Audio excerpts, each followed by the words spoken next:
the claim of combating so-called narco terrorists is just an excuse, just a false justification for trying to find a way to get control of the oil and get somebody in charge of Venezuela that's going to be a compliant puppet of the United States. But again, we're sort of caught militarily right now. I've likened this to somebody who's ever fired a conventional bow and arrow. When you draw that bow back and then hold it, see how long you can hold it. You're in a cock position ready to fire. And I think that this is not a military force capable of defeating the Venezuelan army. It's a force capable of inflicting some damage on Venezuela. When you consider the fact that Venezuela is, it's twice the size, 3 times the size of Vietnam, and its terrain is as rugged as anything in Vietnam, with mountains, triple canopy jungle.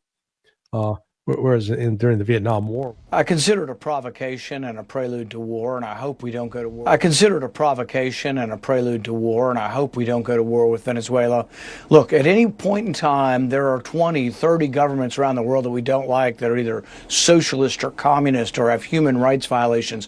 We could really literally go through a couple dozen, but it isn't the job of the American soldier to be the policeman of the world. We should not be waging war against Venezuela. We definitely should not be waging war without a vote of Congress. As you know, I've long maintained we shouldn't be at war without a vote of Congress. And what I'm searching for right now, Kristen, is what is President Trump's motivation? These boat strikes were initially justified on the ground that we're fighting against narco trafficking. But then the president pardons some of the biggest narco traffickers ever convicted in United States courts. What's going on?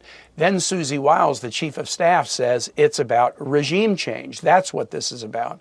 And then President Trump tells you and others it's about oil. They took our oil and we want our oil back. What is it?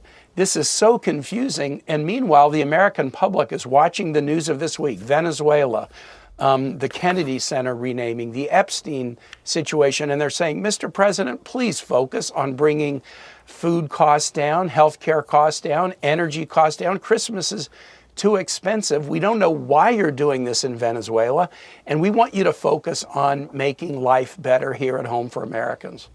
大家好，我是主播周玉琴。很多的朋友告诉我们，太阳星全效克菲尔益生菌帮助了睡眠品质。原版的太阳星全效克菲尔益生菌，它添加有超级食物羽衣甘蓝，健康再加分。而有睡眠困扰的朋友们，赶快选择蓝色包装这一款晚安加强版，绝对是更有感。每日克菲尔，时刻美好 ，Good Feel Good。请上快点购为健康下单，而且要记得输入推荐代码，有额外的折扣优惠。太阳星全效克菲尔益生菌基础版、晚安加强版，新包装改版，内容不变，抽取更方便。要吃就吃最好的。